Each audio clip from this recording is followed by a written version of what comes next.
Guys, hari ini ada gosip hangat terbaru. Apaan tuh gosipnya? Gosipnya adalah Sandi Kala alias Ustadz Midananis mengatakan bahwa surat panggilan dari Bareskrim itu adalah palsu atau hoak. Ini dia postingan Sandi Kala, baru diposting 17 jam yang lalu. Lalu atas dasar apa Sandi Kala berani mengatakan bahwa surat panggilan itu adalah hoak? Entahlah.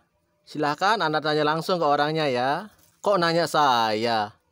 Tapi nih, seandainya kalau kita mikir secara logika, kalau seandainya surat panggilan itu surat palsu atau hoak, pasti ada klaim dan konfirmasi dari pihak Bareskrim bahwa pihak mereka tidak pernah mengeluarkan surat seperti itu. Kenyataannya sampai detik ini tidak ada klaim apapun dari Bareskrim. Fix ya guys, artinya surat panggilan itu benar-benar asli dan valid 100%. Karena hari ini cuacanya dingin-dingin dan sepoi-sepoi gimana gitu, mari kita hangatkan suasana dengan menyimak update VTube terbaru edisi 5 Februari. Jadilah VTuber cerdas, biar lebih memahami arti sebuah proses dan proses perkembangan VTube. Seperti itulah keadaan VTube saat ini yang bisa kita dengar. Bagi yang masih ada rasa sabar, ya silahkan duduk diam. Dan bagi yang sudah nggak sabar, ya silahkan buat pilihan sendiri.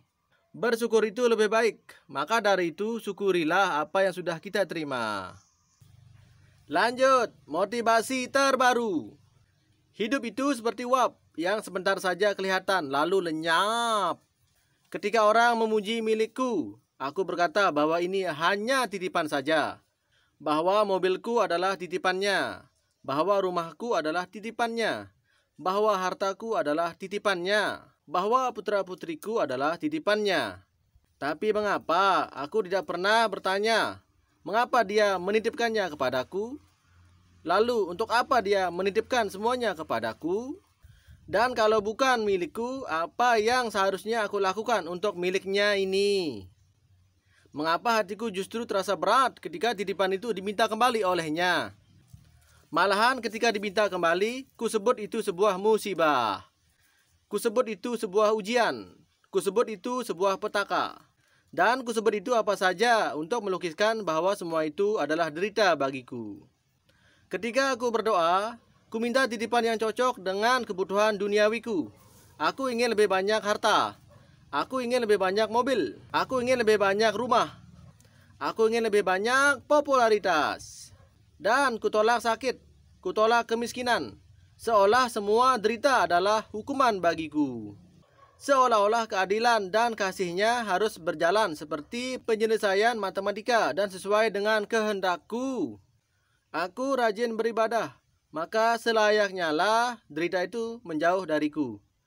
Dan nikmat dunia seharusnya kerap menghampiriku. Betapa curangnya aku. Ku perlakukan dia seolah-olah mitra dagangku dan bukan sebagai kekasihku. Ku minta dia membalas perlakuan baikku dan menolak keputusannya yang tidak sesuai dengan keinginanku.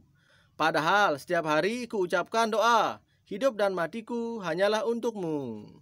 Maka mulai hari ini ajari aku agar menjadi pribadi yang selalu bersyukur dalam setiap keadaan. Dan menjadi bijaksana, serta mau menuruti kehendak-Mu saja, ya Tuhan. Sebab aku yakin Engkau akan memberikan anugerah dalam hidupku. Kehendak-Mu adalah yang terbaik bagiku. Ketika aku ingin hidup kaya, aku lupa bahwa hidup itu sendiri adalah sebuah kekayaan. Ketika aku berat untuk memberi, aku lupa bahwa semua yang aku miliki juga adalah sebuah pemberian. Ketika aku ingin jadi yang terkuat, kita lupa bahwa dalam kelemahan Tuhan memberikan aku kekuatan. Ketika aku takut rugi, aku lupa bahwa hidupku adalah sebuah keberuntungan karena anugerahnya. Ternyata hidup ini sangat indah ketika kita selalu bersyukur kepadanya. Bukan karena hari ini indah kita bahagia, tetapi karena kita bahagia maka hari ini menjadi indah.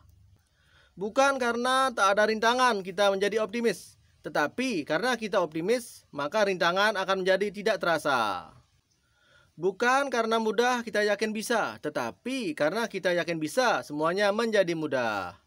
Bukan karena semua baik kita tersenyum, Tetapi karena kita tersenyum, maka semua akan menjadi baik. Tidak ada hari yang menyulitkan kita, kecuali kita sendiri yang membuat sulit. Bila kita tidak dapat menjadi jalan besar, maka cukuplah menjadi jalan setapak yang dapat dilalui orang.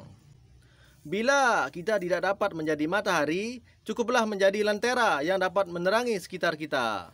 Bila kita tidak dapat berbuat sesuatu untuk orang lain, maka berdoalah untuk kebaikannya.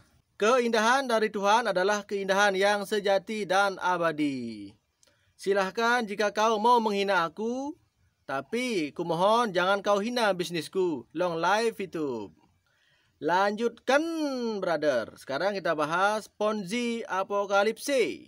Ponzi jenis ini mewabah melalui rasa tidak puas dari orang yang profit dan rasa ingin balas dendam dari orang yang rugi tetapi enggan untuk berhenti dari lingkaran skema piramida.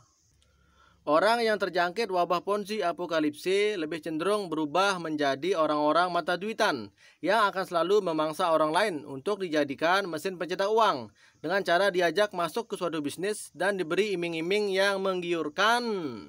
Kata dokter, makanan yang serba instan itu tidak baik untuk kesehatan, betul?